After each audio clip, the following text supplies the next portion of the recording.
Bonjour à tous, Manuel de Reverb, en direct du NAMM, en Californie. J'ai la chance d'être avec une légende de la musique électronique en France. Je suis ravi d'être en compagnie de Jean-Michel Jarre. Bonjour. Bonjour, merci d'être là. Merci de nous accorder un petit peu de temps. Je suis ravi d'être ici sur le centre de Reverb pour parler en français, ce qui est assez inhabituel au NAMM. Tout à fait. Ma première question, on dit souvent que la musique électronique a cette force de transmettre des émotions sans avoir recours à l'utilisation des mots. Qu'est-ce qui vous a attiré au tout début vers ce courant musical ? En fait, moi, après avoir joué dans pas mal de groupes de rock et avoir suivi aussi un entraînement, enfin des études classiques de musique, j'ai rencontré Pierre Schaeffer et le groupe de recherche musicale qui est en fait probablement le premier centre de musique électroacoustique, électronique où on pouvait avoir accès à une autre manière de penser la musique, pas seulement en termes de notes basées sur le solfège, mais en termes de son. Et l'idée de prendre un micro, de sortir dans la rue et puis d'enregistrer le bruit de la pluie, de la rue ou du vent et d'en faire de la musique, était quelque chose qui m'a complètement séduit et qui était évidemment complètement nouveau quand j'ai commencé. Et c'est ça qui a fait que j'ai eu envie J'hésitais beaucoup entre la peinture et la musique. D'accord. Et en fait, pour moi, la musique électronique a beaucoup d'analogies avec la peinture et le visuel. C'est la raison aussi pour laquelle, sans doute, j'ai toujours intégré beaucoup de visuels dans mes performances, dans les concerts que j'ai pu faire ensuite. Okay. C'est vrai qu'aujourd'hui, tout ce qu'on peut entendre, la musique, toutes les nouvelles expérimentations sont faites à partir d'ordinateurs, de logiciels. Vous, quelles étaient vos premières expérimentations et comment elles ont évolué avec le temps ? En fait, quand j'ai commencé, c'était même avant les synthés, on faisait de la musique électroacoustique ou électronique avec magnétophone à bande et une paire de ciseaux et du scotch. C'était pour découper les samples qu'on avait. Et puis aussi, pour la musique purement électronique, on utilisait des oscillateurs et des filtres qu'on piquait finalement, qu'on allait prendre dans les studios de radio. D'ailleurs, on dit jamais assez que la musique électronique finalement est très liée aux studios de radio publics. D'abord, c'est une musique qui n'a rien à voir avec les États-Unis au départ. Ça n'a rien à voir avec le jazz, le rock ou le blues.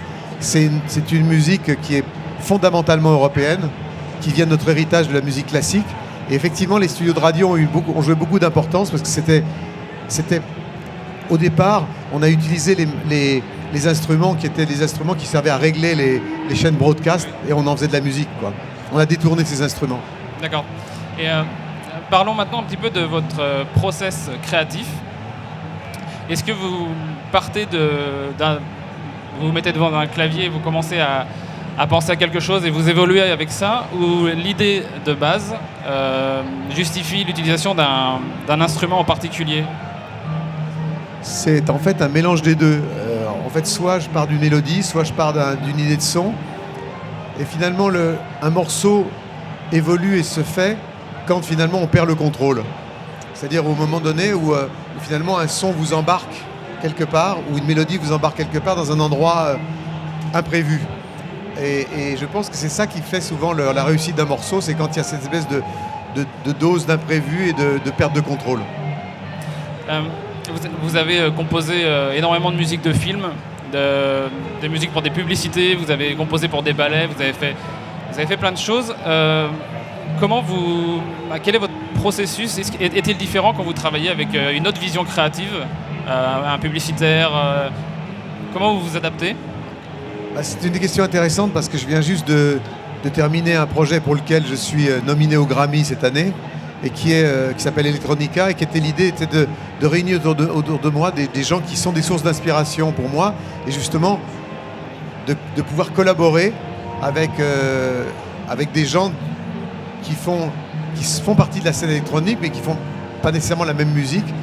Et ce qui est intéressant dans la musique électronique, c'est qu'en fait on est un peu comme des peintres ou des écrivains dans le studio, on est assez isolés et en fait et on a peu l'occasion de collaborer, que ce soit pour des projets de films ou des projets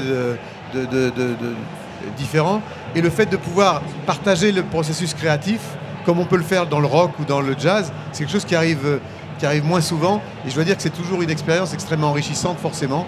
J'ai fait cette année en France la musique de France Info, de la chaîne télé et radio publique de news.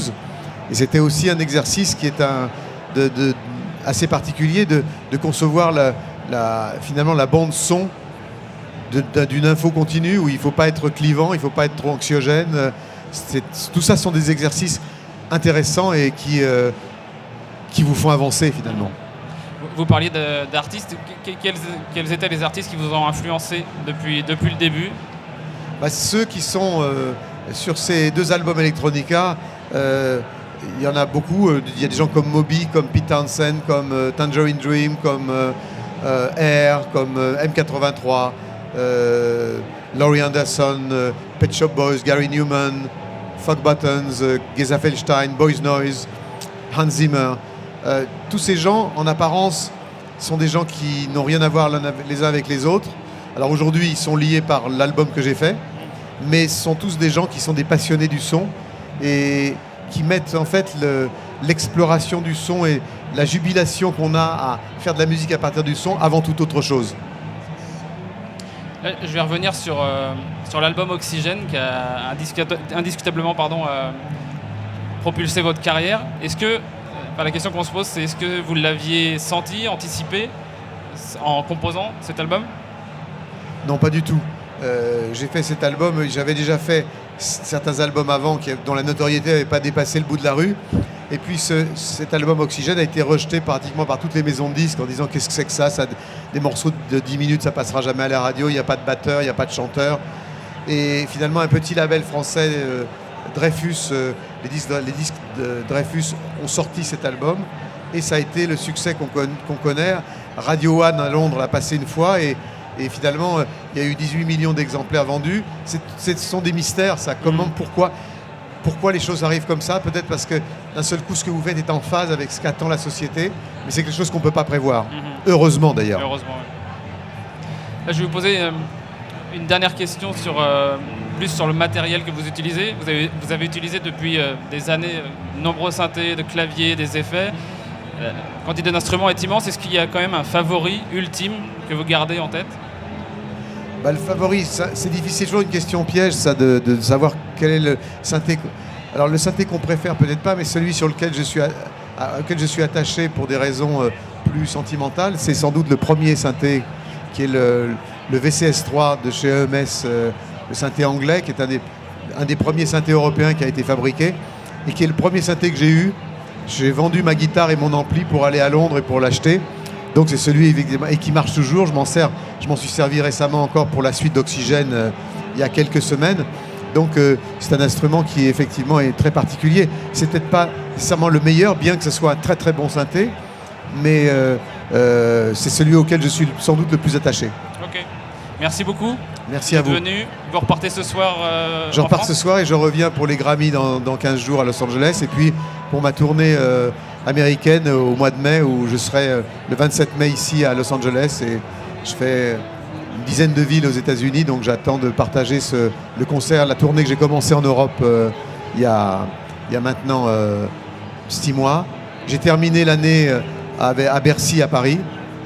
Et je vais la recommencer aux États-Unis au Radio City de New York. Super. Merci à tous de nous avoir suivis et à bientôt.